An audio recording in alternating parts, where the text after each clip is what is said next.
Welcome back mga kapuso. Ngayong Christmas is always almost here dahil 45 days na lang ba? Pasko na at yak ang ilan nagsisimula ng magbalot ng panregalo. Taran! Ang problema dyan eh kung iba ang irregular kung baga ang shape ng regalo mo. Tamang-tama dahil may mga solusyon dyan. Sina Monica at Arn, sila magbabalot today. Irregular ang babalot. stuff. Ayan, nasa kayo guys? Sa kayo magabalot? Balot! Balot! Pateros? Where kaya? What do you think? It's a secret. Pateros. Yeah. Ooh, Tagig? Ay. nice boxes. Puso, makulay ang buhay.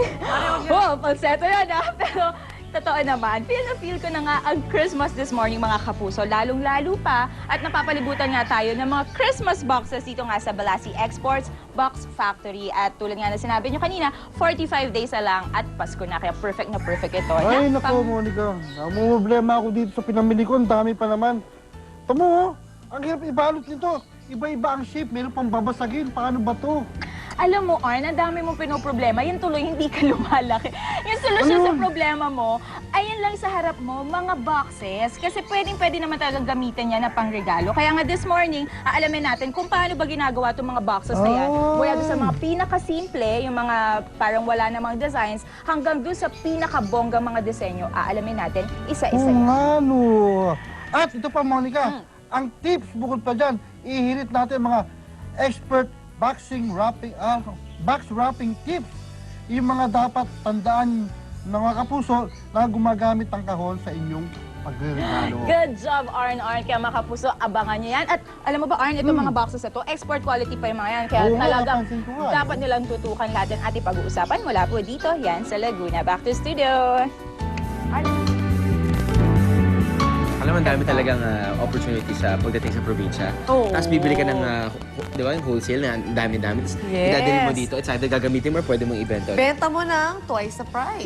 Pwede. That's business for you. The crafts parang gagaling naman nila dyan. Anyway, mayaman man o mahirap, lahat syempre excited magpasko. Syempre, hindi excuse ang kawalan ng budget para hindi maglagay ng mga Christmas decoration.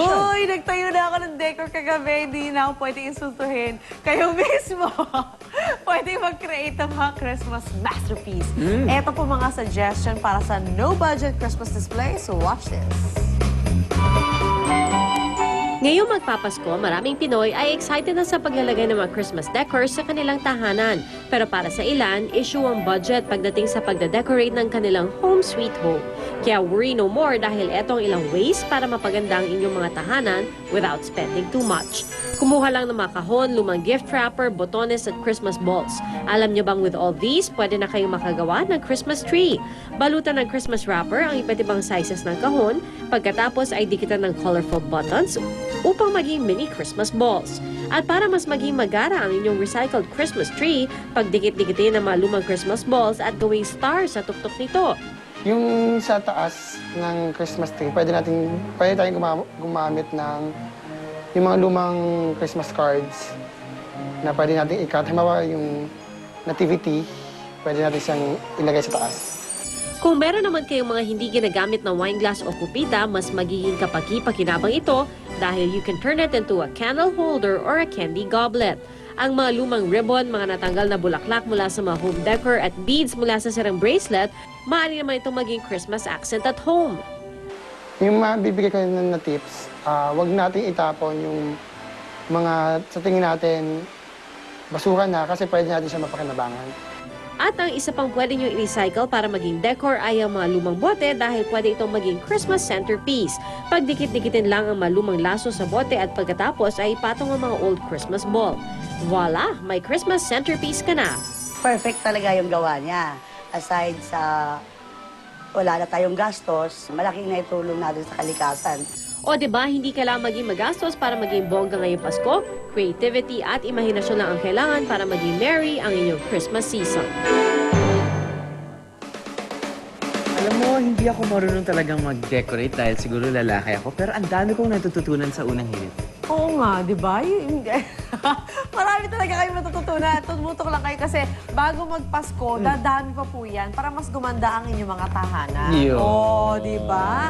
Okay. And speaking of, eto mga puso, since morning na. Kailangan natin ng mga bagong balita bago natin pumasok sa mga ating school at sa mga opisina. Kaya ito po mga kapuso, ang unang balita. Ang mga unang balita sa umagang ito. Hanap buhay ng mga mananalaba sa Bataan